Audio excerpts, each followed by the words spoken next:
Okay, that's fine. All right, we'll get started. So my name is Jamie Aranda, and I'm an assistant professor at the Medical College of Wisconsin and a medical director at Freighter Emergency Department. And I will be one of your moderators for our panel entitled, What Your Graduate Medical Education Program is Missing, How to Operationalize an Operations Curriculum. So we have convened a group of operational and educational leaders and essentially going to have a discussion around all the programs that are represented here who have successfully implemented an operations curriculum. And we have some prepared questions to address our learning objectives. And then we'll open it up to the audience so that you guys can ask whatever you'd like. And I will introduce Sarah Russell, our other moderator. Hi there, I'm Sarah Russell. I'm one of the chief residents at the Medical College of Wisconsin Emergency Medicine Residency Program. So I'm just going to give a brief introduction to the topic we're going to be discussing today. As we know, all EM physicians need to incorporate administration and operations knowledge into their future practice. But in current state, within residency programs, there's not a standardized approach to fulfilling these ACGME requirements. So for this didactic, we wanted to explore the different ways that academic programs are currently approaching the administrative and operations curriculum, as well as developing well-rounded emergency medicine physicians and the next generation of operational leaders. Now, I'd like to have each panelist state their name, role, institution, and their specific area of expertise related to the topics we're going to be discussing. Hi, everyone. I'm Megan Reynolds. I am currently at The Ohio State University and Nationwide Children's Hospital or Affiliated Children's Hospital. I am the Director for Quality Improvement as well as Oncology Services at OSU and run our QIGME education group. Hi there, everyone. My name is Nancy Jacobson. I'm at the Medical College of Wisconsin in Milwaukee, Wisconsin. I am our Director of Quality, Safety, and Experience in the Department of Emergency Medicine. I'm also core faculty and sit on our Clinical Competency Committee. I'm a Freighter ED Medical Director, and I also help teach in our Health Executive and Administrative Leadership Fellowship. Good afternoon, everyone. I'm Brian Yoon, the Vice Chair of Clinical Affairs in the Department of Emergency Medicine at Boston Medical Center. And my area of responsibility is the clinical operations, the quality and patient safety, and our APP program. I'm Bonnie. I'm one of the chief residents at Mass General and Brigham, and also the RAMS Board's liaison for the ED Admin Operations Committee. And will be an incoming MJH faculty and also Commonwealth Fund fellow in minority health policy and health management. Which we are excited about. My name is Josh Baugh. I'm the medical director for the emergency department at Mass General. I'm also the co-director of our fellowship with Paul Chen right there. Hi, everybody. My name is Wendy Sun, and I'm an first-year administration fellow at the Yale School of Medicine. Excited to be here today. I'm Josh Joseph. I'm Medical Director for Emergency Medicine Analytics at Mass General Brigham. And lest you think I only work with computers, I'm the former Network Operations Director for B.I. Leahy, was one of the founders of the fellowship there, and current chair of the Operations Committee here at SAEM. All right, so thanks everyone for introducing themselves. Now we'll be posing some questions to the different panelists, and we'll start off with Dr. Jacobson. Can you describe the EM model and the current ACGME requirements for emergency medicine residents? So the EM model is the model of EM practice that's published by ABEM, and it's the basis of content for the ABEM board certification exam. And it's reviewed every 3 years by the ABEM review task force.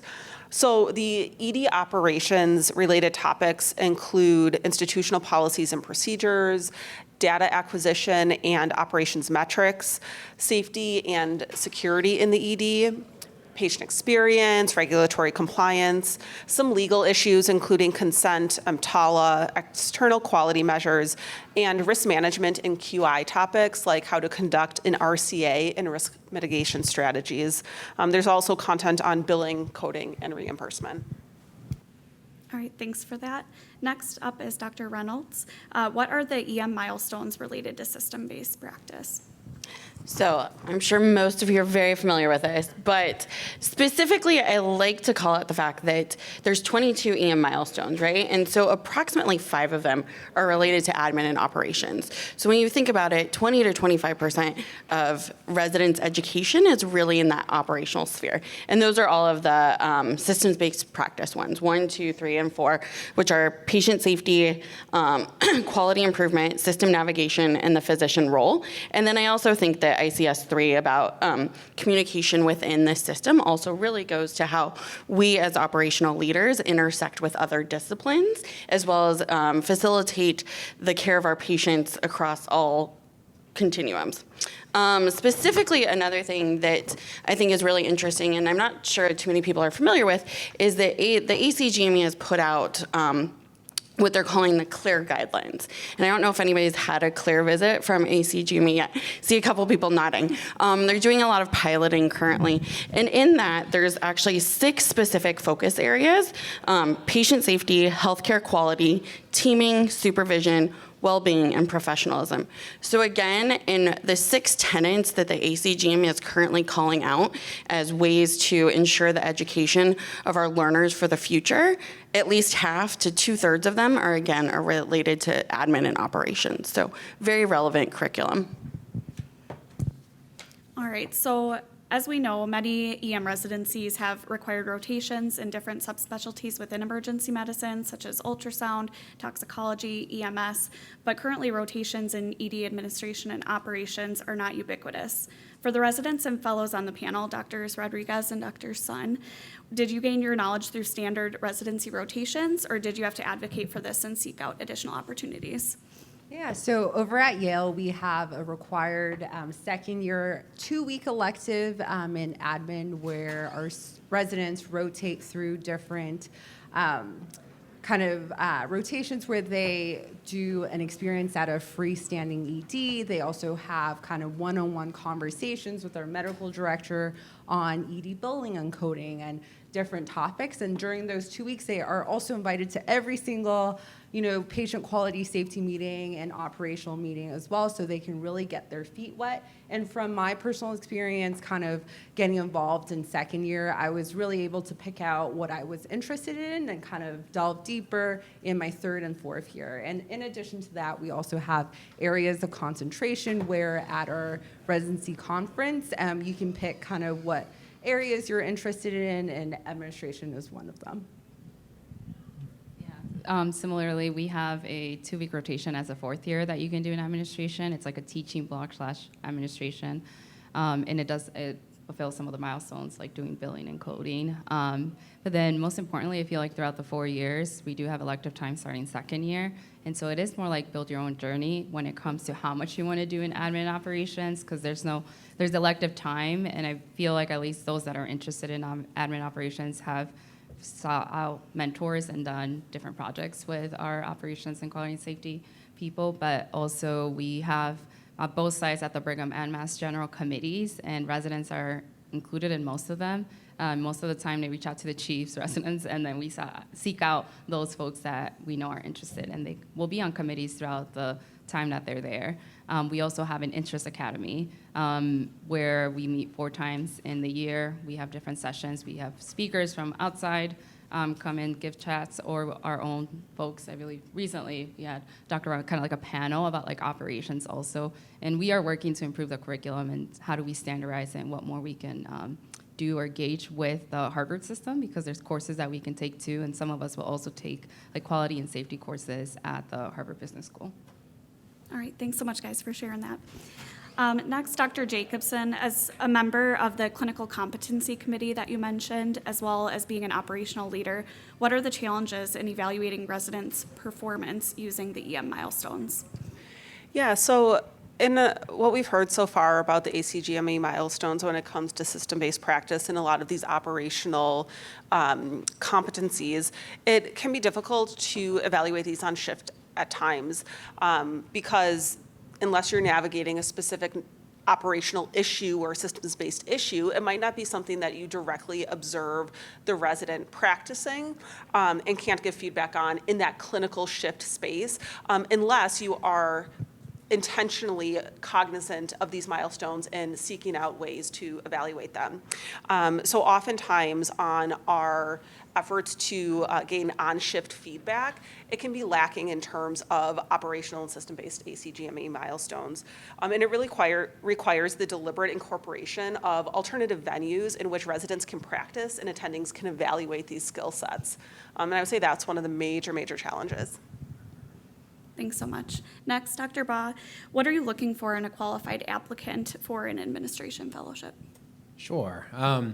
So, I think this is relevant to the operations curricula at residencies because, as the fellowship director, if I'm seeing applicants coming in, I'm wondering, what experiences have they had in our realm? I think, the biggest thing that I'm looking for is a resident who, has demonstrated interest in an area of administration and then has actually gotten the opportunity to try it. Has not just done a research project on something that's already happened, but has taken a process, tried to improve it, gone through that often frustrating process of doing change in an emergency department, then coming out the other side. And I want to hear, what did they learn about it? What did they find interesting? Why did they want to do it? It doesn't really matter if it went well or not. But without that level of experience, I don't know from an applicant whether or not they really want to do this, from an experience base. So. One thing I would say is, for those who are residents in the audience, I feel like chief residency has sort of gotten a little bit of a bad rap in some places recently because it's a lot of extra work. What are the rewards of it? And I see people, debating whether or not that's a useful thing to do. I was one, and for me, if I see someone has done that role, I do know that they have tried to do administrative work. They've had to engage in some difficult conversations with different people, try to improve things. And if after that experience you still want to do this, I know, okay, this actually might be for you. You may have longevity in this field. So if you're kind of thinking about an administrative path, I do encourage you to at least think about it. But really what matters is, engaging in projects in residency, trying to get experience, doing the work, and then seeing what you think. And I think the last thing I'll say is,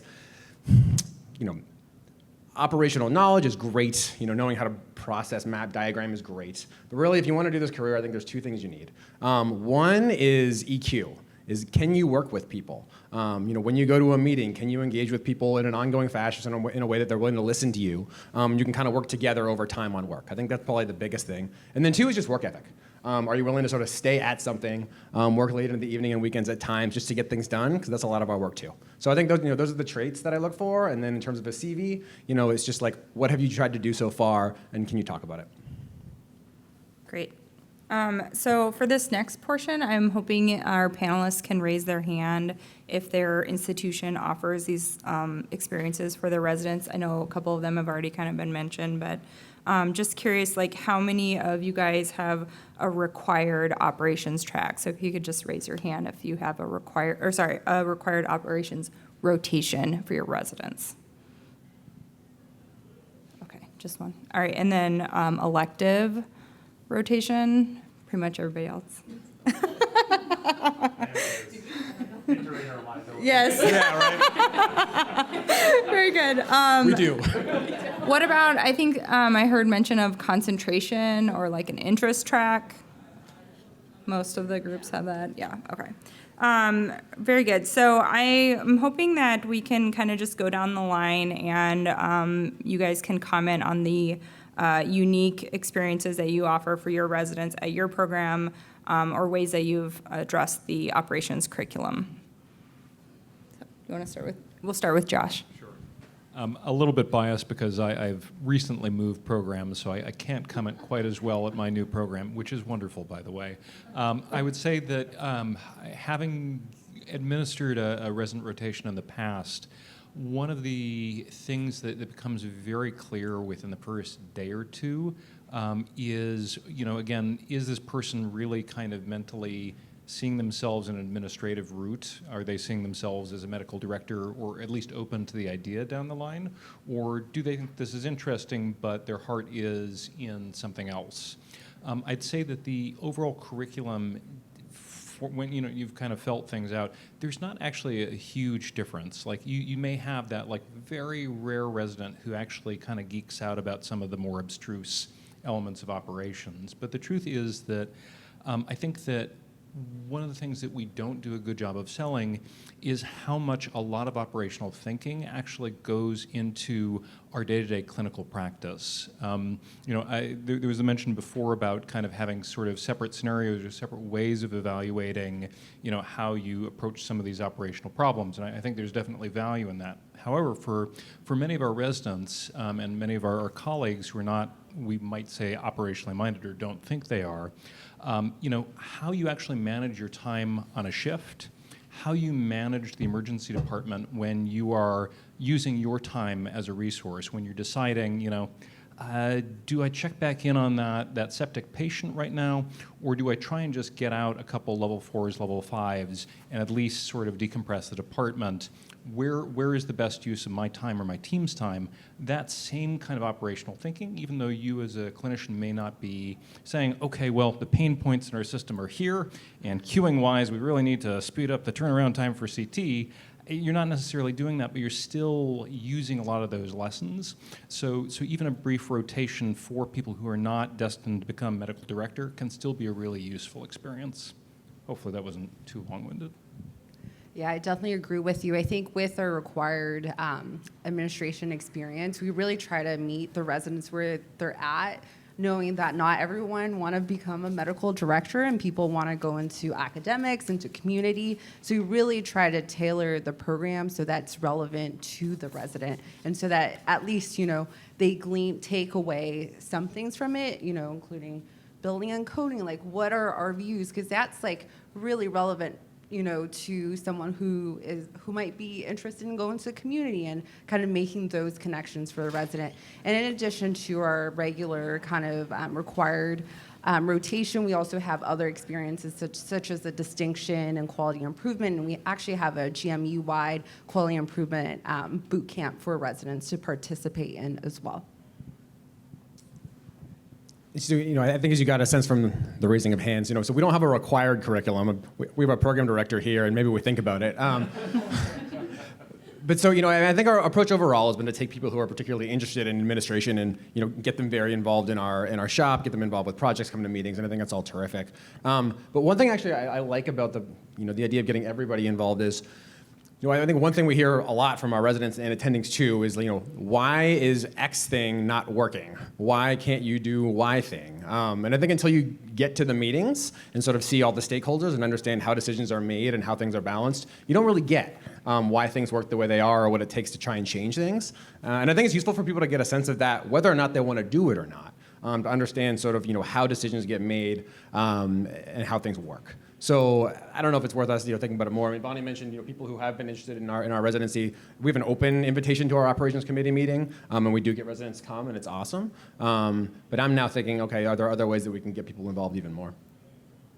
Yeah, I agree. I feel like we need the people that want to do it, get very involved, and I've been on committees since I was an intern, and I've helped with like protocols and things that we can change, but it can be as simple as like updating like our OB-GYN protocols. So, like, didn't take long, but like if all the residents actually have the ability to do that, not everyone's interested in admin operations. So, and I think just some education on what it actually means, even for myself, when I went into it, I didn't really know the difference between like quality and safety and operations and how it just differs, and some of the things actually overline with things that you're interested in, like for myself in health disparities. And so then I realized, I can do this and still care about, or do the things I care about. So some of the things that we're thinking about improving in our program.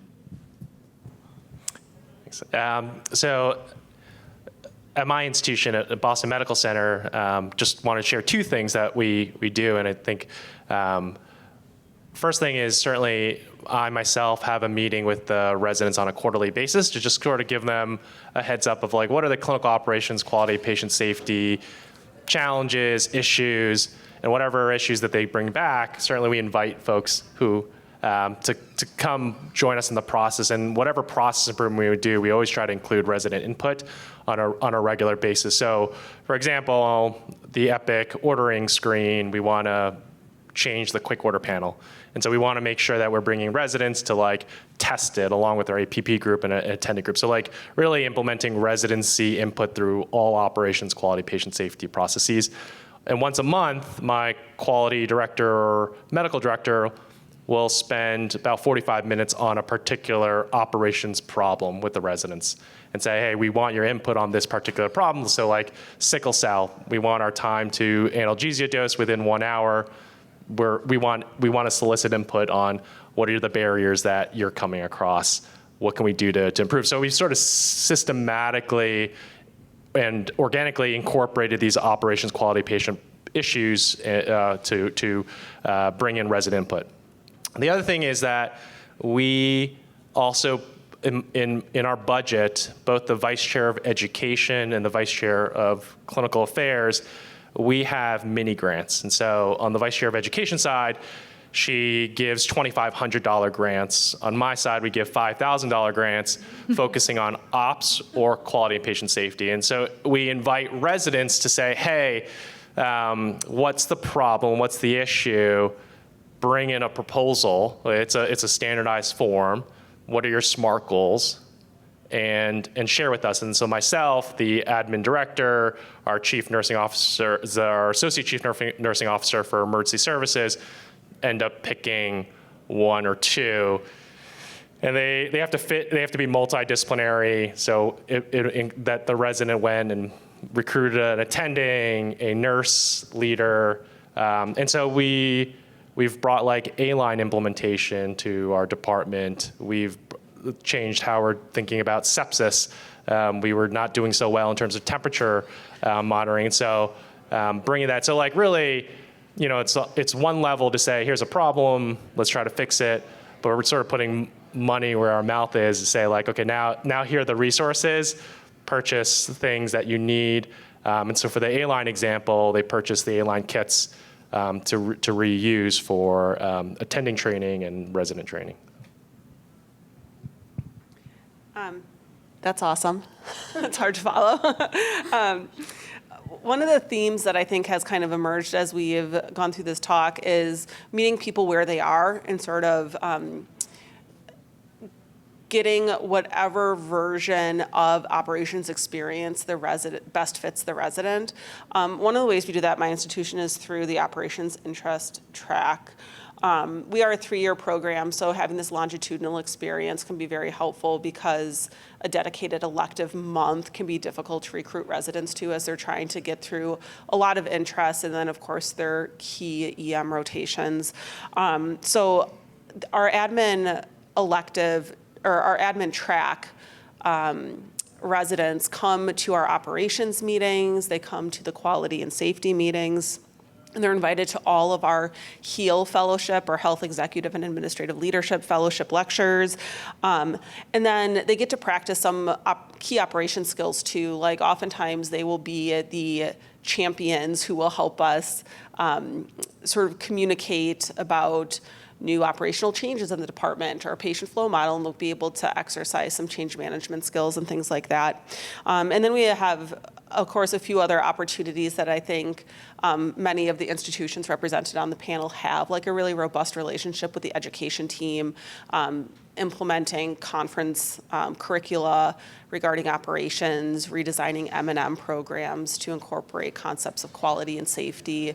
And then at our program too, and I think at many of the others on the panel, we have resident involvement in quality improvement and quality assessment. So at our shop, what that means is we have a resident-led, faculty-facilitated review of events triggered by key quality measures, such as 72-hour bounce back with admission, ED deaths, and rapid response or unplanned ICU transfers.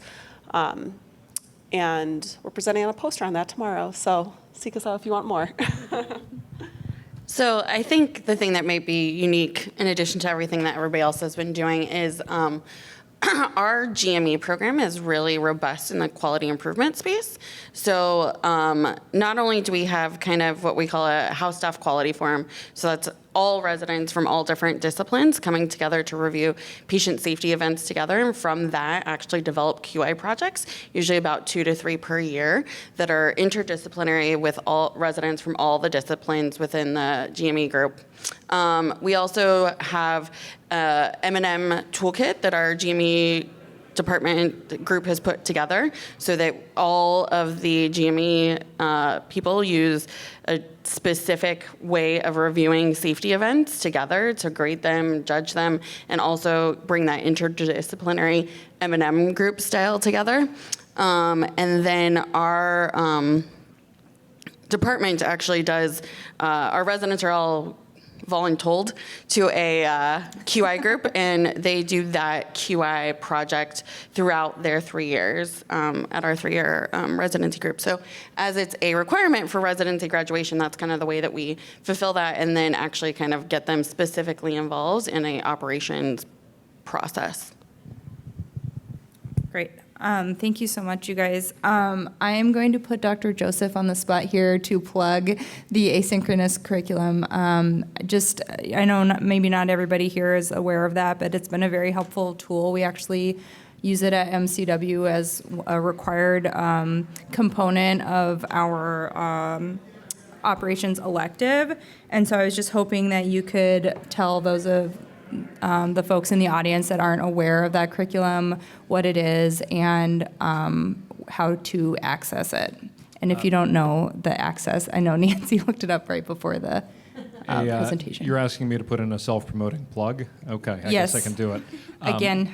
So the SAEM Operations Committee has a longitudinal curriculum for operations, and it's designed, for anybody to use, but the particular niche we really felt we needed to fill was that there are just a lot of residency programs out there who don't necessarily have access to a dedicated operational expert to help, provide some of that education directly through the curriculum.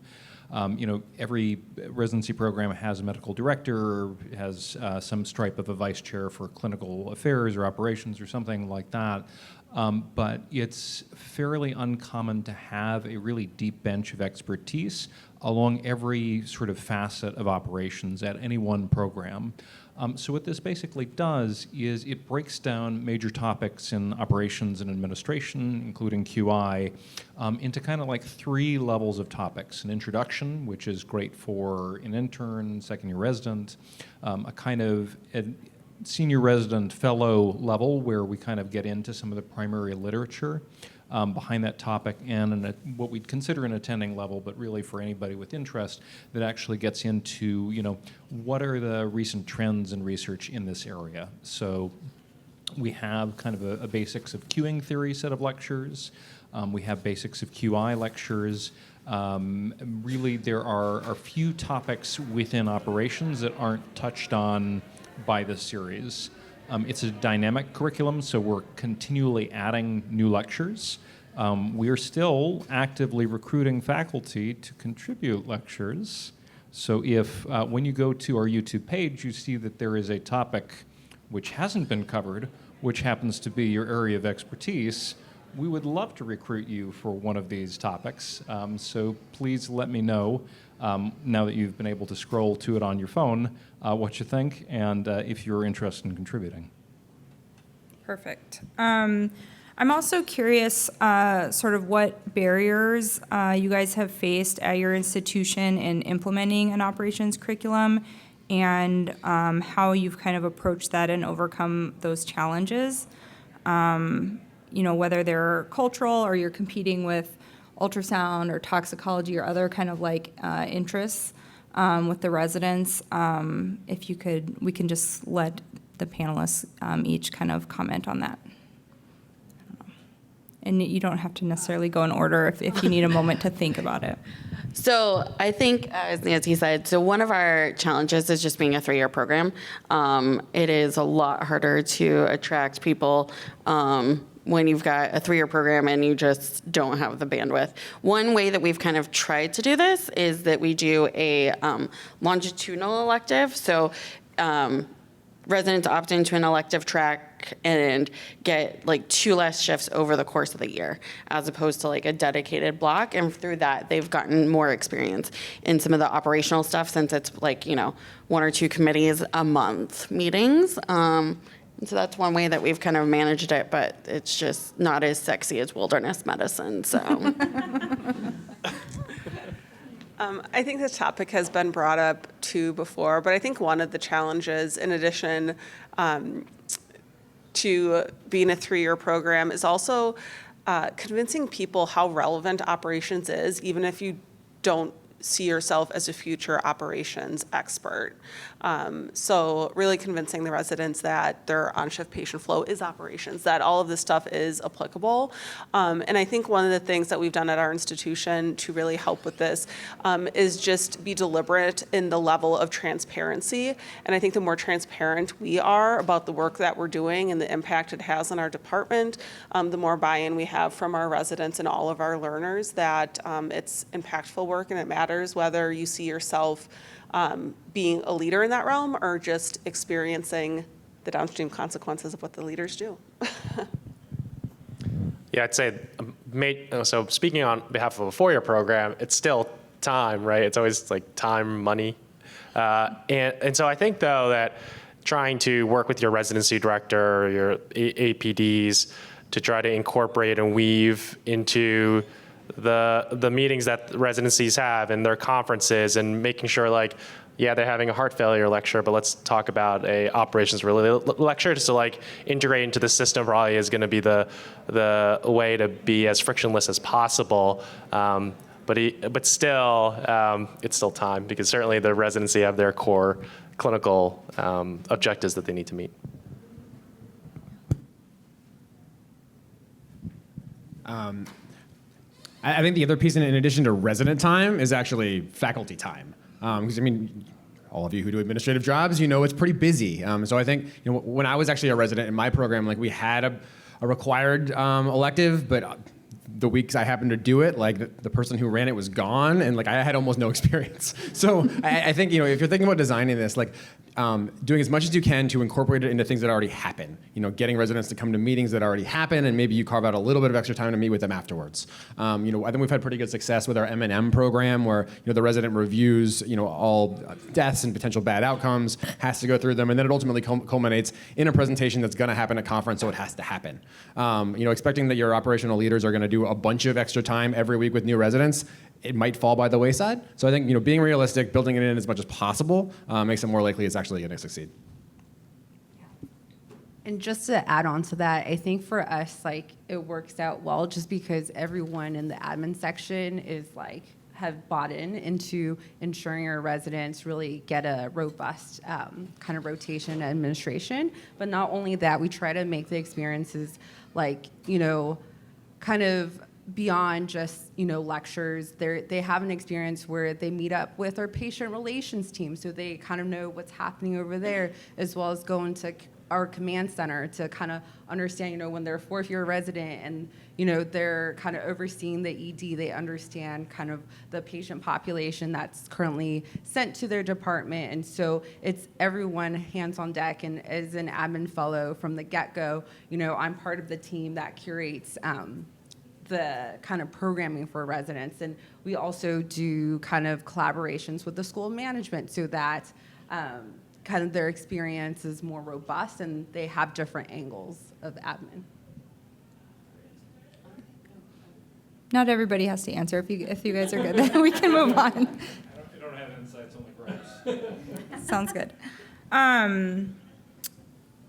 Next, I just wanted to, this is a question for Dr. Sun and Dr. Rodriguez. I'm just curious what advice you have for residents who are interested in pursuing an operational career or, you know, a leadership role in their future, and sort of what choices you guys have made for your next steps in your career.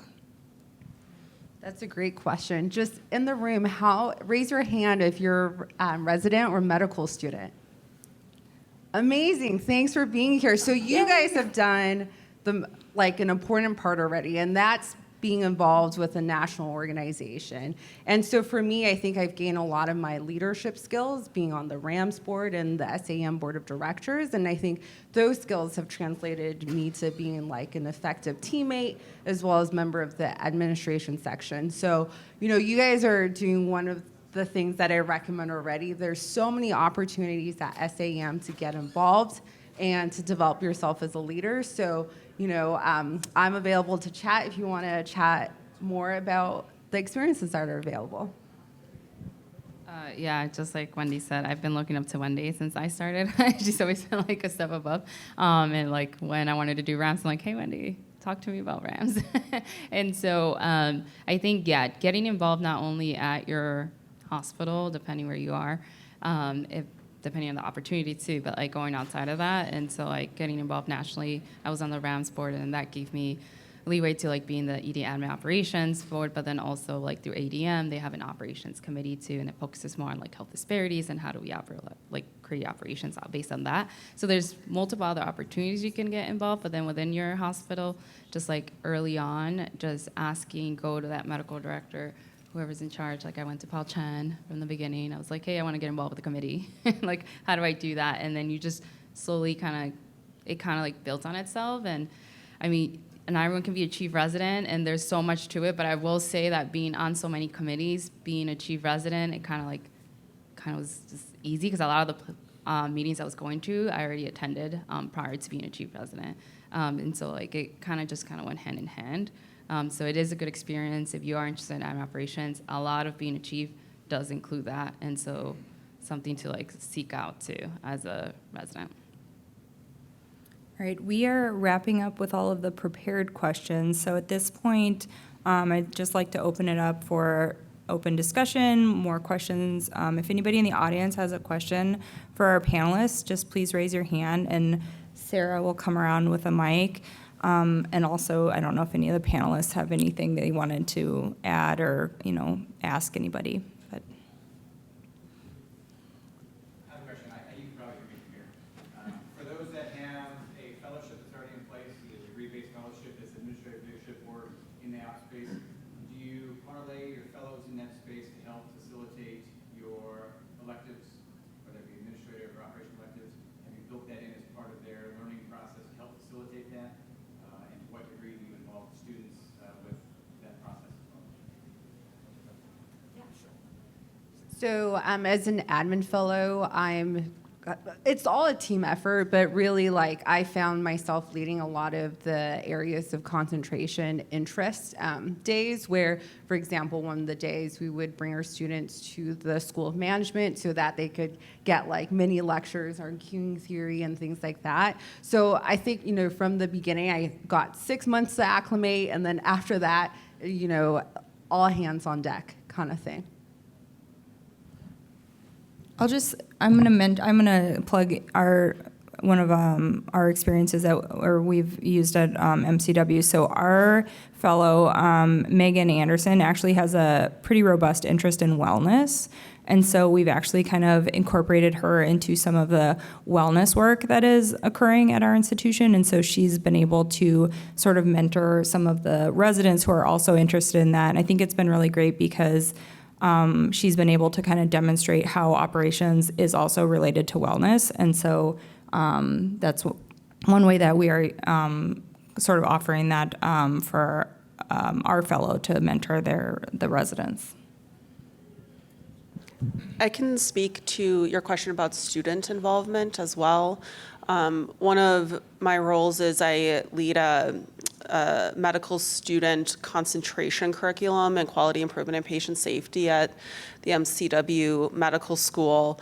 And this is one of the few sort of longitudinal opportunities that students have to learn about patient safety, quality improvement, and there's inherently a little sprinkle of operations in there. And because I run the course, it's ED operations. As part of some of that longitudinal curriculum, they have a scholarly project component that's required, and there are some funding opportunities for that scholarly work. And it doesn't necessarily have to be IRB approved like research. So a lot of it is operations. It can be operations work. QI, QA, they can get a summer stipend. They do a student summer research experience. And so we've been able to successfully leverage a lot of those student experiences and even funding and time, which is very valuable, into operational QI, QA projects and operational changes, pathway development, things like that in our department, of course, with faculty and fellow oversight.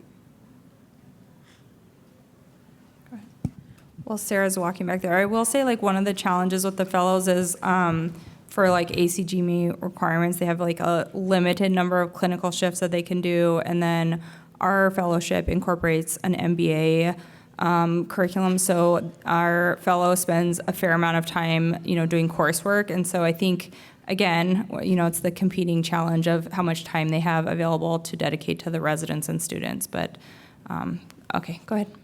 For those who have like a set QI project requirement for their residents, how do you encourage accountability, and what are the actual requirements of that kind of project? Is it, are there like things that they have to accomplish that have to be presented in a format?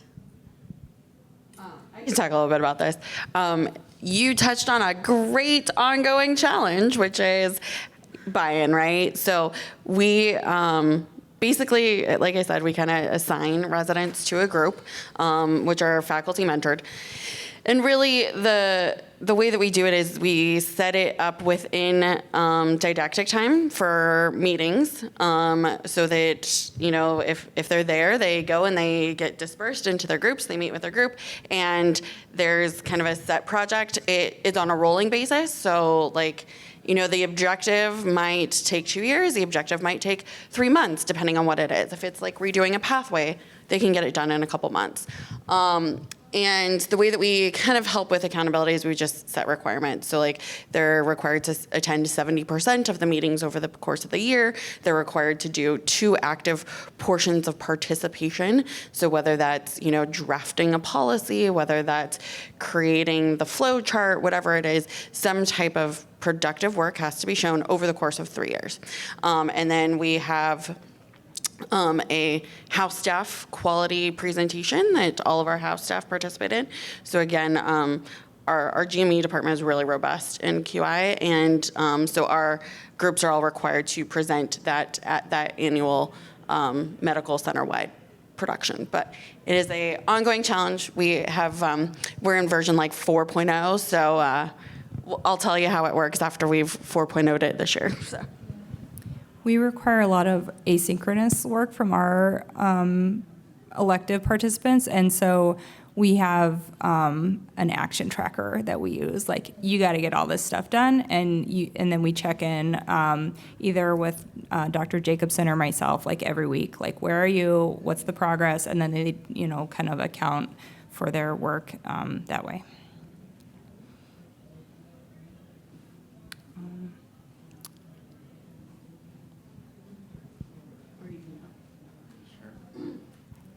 I guess it was mentioned before how difficult it can be to assess residents and things like professionalism and system-based, learning and all of that. So, can you describe a time where a resident did not, meet those milestones? How did you assess that they were falling short of those milestones? And then what did you do to kind of help get them up to meeting those milestones? Or does every resident just sort of kind of get a checkbox like, we didn't hear any complaints about you, so you get a pass?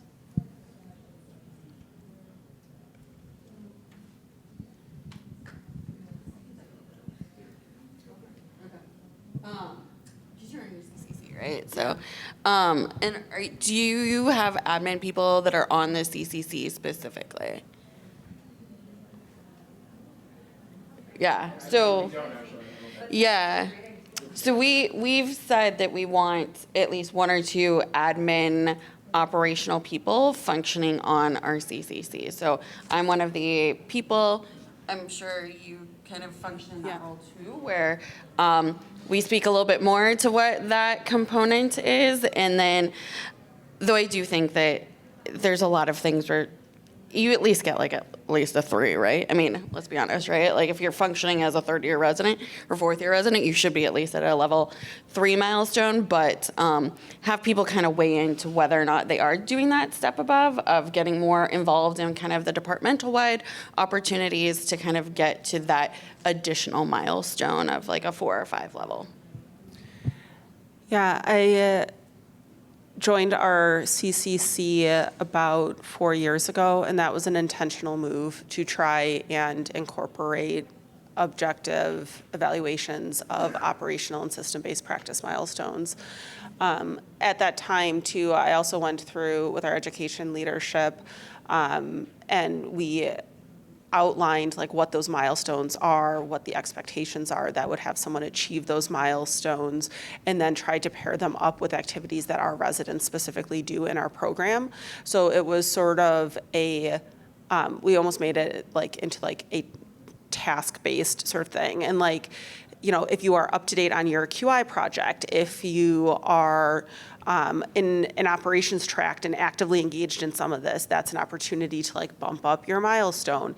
To answer your question about like remediation, if people are failing those milestones, we have had residents meet with our operations leaders, particularly in patient experience and quality and safety and things like that, to have one-on-ones. We've also had like patient experience like liaisons or leaders from the hospital do even on-shift shadowing. And then if people are getting behind in their QA/QI projects, some of those are the ones that opt for that mid to late third year operations elective to sort of have a month to focus up on some of those things. So that's what we've seen. Just one other thing, we recently just rolled this out, but our operations leaders are actually providing feedback to the residents on their patient experience by doing patient interviews. So if you work a shift with me or Dr. Jacobson, we are going to go in and interview some of your patients and ask how they perceived their care. And so that's something that we started just a couple weeks ago. Can I ask you a question about that? Here, do you want the mic? I mean, so that's super interesting. You know, when I think about our attendings and how many patients they have to see per hour and sort of adding that time on, how have you like managed to build that in? Or is it just the two of you, or is it like any attending? No, it's all of our education leadership and all of our operations leaders. So we have a very close relationship. Our residency program director attends, and actually Dr. Hayes, who's here right now supporting us, attends our weekly operations meeting, and this was identified as a gap in the resident feedback, and so it was actually brought to us by Dr. Williams, and I think Dr. Jacobson also worked on that. But we have a QR code, and you just go in and, you know, interview the patient. So It's a one-question interview. Yeah, how did they do? No, maybe it's two questions. It's something they did well and something they could work on. So it doesn't teach well. and I believe the expectation is like 2 or 3 a year or something. Is that, we're still working on it. It's new. It's cool. All right, we are at time, so I would also just like to say all of our panelists are available if you are interested in, you know, incorporating some of this into your program. So that was one of our objectives, was to be able to identify some content experts and some resources. So thank you everyone for attending, and thank you to our panelists. Thank you.